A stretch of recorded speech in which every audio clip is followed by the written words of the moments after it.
nalaman ng maraming tao, ng people, sa mga netizens, na nagli-live-in na kayo, paano nyo i-share? And Hindi naman ano namin, yung, actually, Hindi di namin namin pinod. shinare. Kasi di namin paano shinare nila eh. nalaman? People just assume. Oo, because the people have spoken. So, paano nga? Paano yung reaction? Paano yung hinandle yung reaction nila na parang, ang bata nila nag-live-in. Ilan taon na ba kayo nung nag-start kayo to live together? 29. It's just 4 years Oh! ago. Grabe, malaki 29 na. or Ako nga 30. 17 eh. Yeah. Oh. 29 or 30 years old na 29, kami. 30. Oo, hindi nga kasi halata. Dahil nga mukha yung kasi silang naging bata, guys. reaction nyo? Did you think- talk about it? No, I think to us kasi hindi naman kami naapektuhan kasi Oh, yeah. matanda na kami. Yeah. Hello? Alam nyo lang ginagawa ninyo, no? I think mas maapektuhan kami kung talagang bawal talaga and we were minors or, Oo. Saka We di rin weren't- kasi biro pag nag-live-in kayo. Siyempre, lahat nandun eh. Lahat yung bayarin, di ba? living in before marriage is a belief. Yes. And yung mga tao, iba-iba yung belief nila whether or not you should be living in before marriage or not. kasi, And we do not impose it. We do Oo. not, yun yung gusto kong sabihin sa mga tao, we do not encourage it. Yan.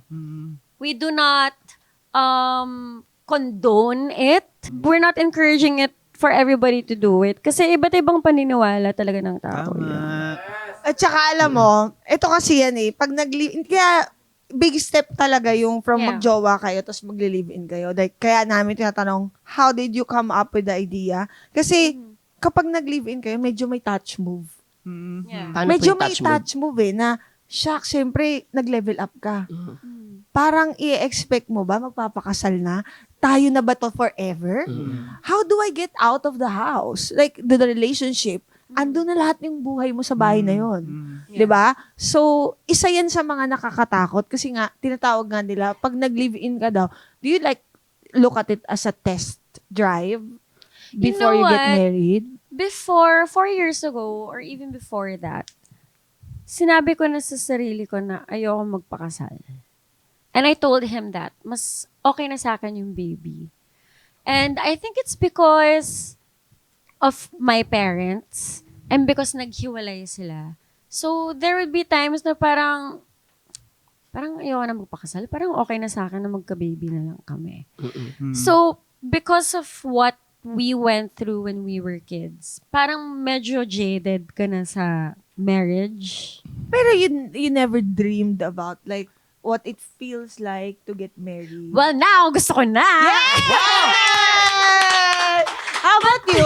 Ikaw? Yeah, gusto ko na din. Gusto mo na din. So you guys talk about it already? Yes, napag-uusapan naman namin yan. Eh, actually, next Of course, week na yes. nga Of daw. course, yes. Next week na agad. Of course, yeah. Sa'yo Siyempre dapat, yung talagang, ano ka na yun, may ipon ka na. Alam mo, kinikilig ako. But we're not rushing it also hindi man kasi namin gusto namadali, namin guys. maging practical also. Alam mo, if there's one advice I can give Yan pag po yun. getting married, kasi ako kinasal na ako, annulled, and then I have a new partner now, we're Yes. living in Yeah. together also, para kami Yes. nabubuhay. Yung pag kinasal kayo, isipin nyo pa rin talaga, hindi yung wedding, kundi yung marriage. Yes. Marriage. Yes! Naman. Dapat naman. Nag-live-in din kami before. Yes. Kami, we got married. Yes. 6 years. Yes. So, hindi din siya basihan eh. Yes. Kasi Yeah, you can that's still true. like, hindi naman sa wish natin, hindi ko kayo binibigyan ng masamang idea. Of no? course. But everything changes talaga. Yes. Everyone changes. Yes. At dun sa change na yun, you change also, everybody. Yeah. Pero hindi mo talaga masasabi. Yeah, Basta totoo everything yun. is just a decision. Like, oh Yes. my gosh, na-discover ko to after 5 years, ganito pala ugali niya. Yes. You have to decide lang. Do I stick or do I not? That's why we're not, Diba? that's also why we're not rushing. Mas Tama. maganda yung kinikilala nyo muna isa't isa. So, ang importante lang, buo ang loob mo Yun. talaga. Oo. About the Actually, person, about your buo ang Gusto decision. ko yung, Yes. gusto ko yung sinabi About na yan. buying a house, about buying a car. Oo. Yes. Importante Gets yun. ko yan. Lalo na sa edad natin ngayon, parang ang nakakatakot na mag-fail ulit. Yeah. Nakakatakot na mag-reset na naman. Lalo na Yes. ako, may anak ako. So, Yeah. nasa punto ako ngayon sa buhay ko na blessed ako, happy ako, pero kahit anong mangyari to kay Isay, makita ko yung pinakapangit niya ng ugali, mag-i-stick ako. Yeah. Yeah, that's the decision. And I think, Yun yung, also- yun yung gusto ko sabihin sa kanila na yeah. ganun talaga ang buhay, guys. Hindi talaga yan perfect eh. Makikita mo yung beauty Yes. and the beast sa kanya. Yes. Pero mas lagi mo titignan yung Yung best Ang best. sa kanya. Yeah! Natanggal yung mga strike. Natanggal. Bawi pa. Back to zero ako ha. Natanggal yung mga strike. Maganda yan, boy. Tsaka, Totoo yun. I think naman in any relationship, whether it be a boyfriend and girlfriend relationship or a husband and a wife relationship, you have to always choose each other. Eh, basta wag lang manakit or yung talagang Oo, grabing, abuse, wag ganun, wag wag ganon. ganun. But Wag ka na dun. always choose Your each Pokemon. other.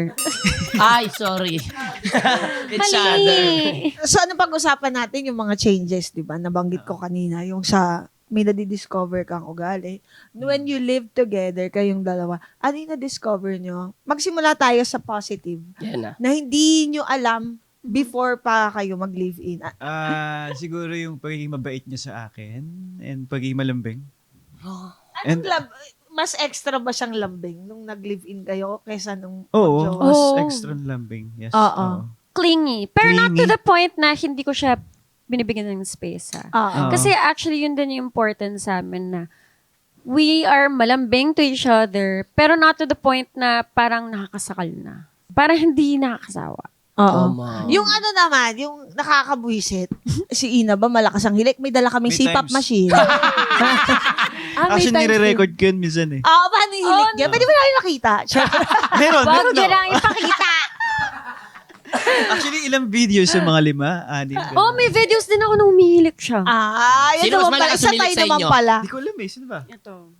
Ako ba? Hanggang ngayon hindi na ako humihilik. Pero ngayon, until now, humihilik. Lalo na pagpagod siya Oo. galing taping. Saka yun na rin, yung pagiging clumsy ni Ina, yun din yung... Paano clumsy? Basta siya na, ayun nga, nakakabasag din siya. Hindi niya alam. Nakakabasag ako. Oo. Pag kukuha lang siya ng kanin, natatapon pa yung kanin. Clumsy Ah. talaga Ganun. ako as a person. Kahit yung parents ko, yung mga kapatid ko, yun yung laging sa akin. Na dapat walang picture sa harap ko. Kasi matatabig ko siya. Matatabig niya agad. Pero safe naman ako sa mga guys. Safe naman ako. Kasi pag dapat itali ka pala pag mga ganun. Oo. Pag mga nasa babasaging area. Dapat no? talaga. Actually, yun talaga trait ko ever since bata pa ako. Ikaw naman, ano naman yung positive trait na na-discover mo kay Jake after you live together?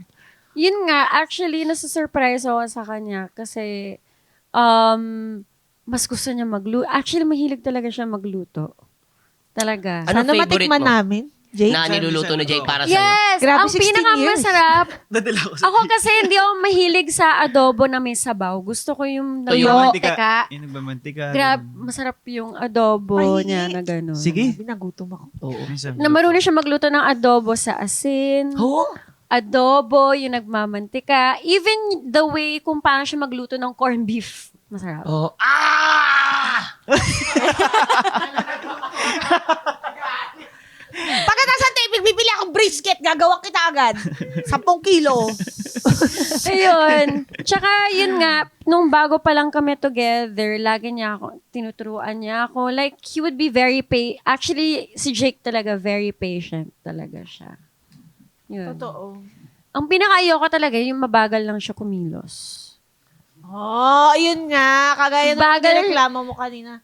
Oo. Mabagal siya kumilos. Tsaka, alam mo yung, there are times na mabagal ako, pero siya talaga, mabagal talaga Yung siya like, kumilos. lumilindol na. Sample, Oh my sample. God, meron! May isang time. Nilindol kayo? This was Oo, nilindol 3 kami. years Bakas. ago. Kasi mataas yung Condo. floor Floor niya. namin. Yung condo namin before, 25th floor. So, yun yung time na malakas yung lindol Okay. sa Manila. Oo. Eh, syempre, first time ko makaranas ng lindol sa condo. Oh my God. Ramdam eh. Ramdam Eh, nung time na yun, may 25th floor, maalog talaga yon? Maalog yun. Oo. Alog. Tsaka may COVID ako nun. Ha? So, doon siya sa sala, doon ako Kay sa walay kami. kwarto. So, syempre, mga 8 a.m. na, the whole 2 days, kakain lang ako, tapos matutulog, kain, tulog. So, mga 8 a.m. yun, akala ko tumabi lang siya sa akin, Oo. kasi gumalaw yung bed. So, pagka ganun ko, Wala. nakita ko na yung mga paintings namin gumagalaw na ng Sigalawan. ganun. So, Tapos paglabas niya. ko, sabi ko, love, lumilindol. Tapos yung mga tao sa labas ng unit namin, Sisigawan. nagpapanik na and parang bababa Sisigawan na na. sila. Pupunta na sila. Well, do not do that, guys. Kasi lumilindol pa nung time na yun. So, Bawal syempre, ang kumilos first po. instinct nila is to go out of the unit and pumunta na sa fire exit. So, syempre, nagpapanik na ako. Sabi ko, love, umalis na tayo kasi nagpapanik na yung mga tao. Ang nangyari pa, pagkagising niya, finold pa niya yung tubig. Tapos sabi ko, Nagtimpla love, pa siya ng papatay kape na kasi tayo yung dito. morning Umalis na routine. tayo. Kasi, At 25th floor kami, hindi di ba? syempre, di ba? Pero Di, pag sa condo, paano ba ang regulation? Pag during the lindol, like currently yan. Don't go lumilindol. out first. Yeah, Tama go out naman first. siya. Stay first. yeah, stay Talagang, first. ang first line of defense mo is mag-phone. Hindi kasi syempre, pag nagpanik pa siya, hindi magpanik. O, di wala, Wala na. na. O, di ba? Oo, panik-panaog na Sabi yun. ko, relax ka lang. Walang mangyayari masama sa atin. So, finold mo. Pinold ko. Finold, pababa na kami. Wala na, tapos na yung lindol. Tapos na. O, di ba? Wala din. Paano kung may sunog? Nakakatawa lang kasi nagtupi siya. Nagtupi Pero talaga kung tumayo siya. lang siya, sana sinabi mo lang mamaya, pag hindi na umaalog, mag-relax ka lang dyan. Doon ka, baka mahawa ako sa'yo. Di ba? Kung gano'n sana, mas, yun ang Haji ka. Be alert, Nakakatawa ha? si Jake. Tsaka si Jake kasi, pagkagising, I would usually be the one to first wake up. Kasi papakainin ko yung pusa Yung namin. cats. Because we have a cat. Mm-mm. Yun yung baby namin. So, pagkagising ko, siya kasi, paggigisingin ko siya, hindi siya kakain agad. May ritual talaga siya. Pagkagising niya. Kunyari, ginising ko siya ng 2 p.m., kakain na siya 5 p.m. So, Yun ang first meal mo? Parang yeah, ganun. yun yung first meal niya. Hindi siya kakain Pero hindi na agad. ngayon. Binago ko na yung ganun lifestyle. Kasi ang hirap eh. Bakit? Paano naging mahirap sa'yo? Parang, nagugutom Kasi- agad ako eh. Parang Tsaka ngayon, parang nagugutom agad. late magsa-start yung day Yun din, mo. late din. So ngayon, Wala in akong- fairness naman, nagigising na siya. ng Morning. maaga. Naawa O na siya ang sa'yo. pickleball natin, 8 a.m., Jake. Uy, aga ah. Oo. Mga 5 Hindi mo alam? Hindi niya alam, oh. Si Ina lang may alam. 8 a.m. 8 a.m. Pero gumigising na siya, 5:30 a.m. AM? Yeah, gumigising Ngayon. na Di siya. ko alam, di ko alam bakit ganun. Parang di ko alam. May ginigising ba ako? Ewan. Oo. Or di baka nasanay lang din siguro ngayon. Kasi lumipat kami maganda ng nga bahay, yan. di ba?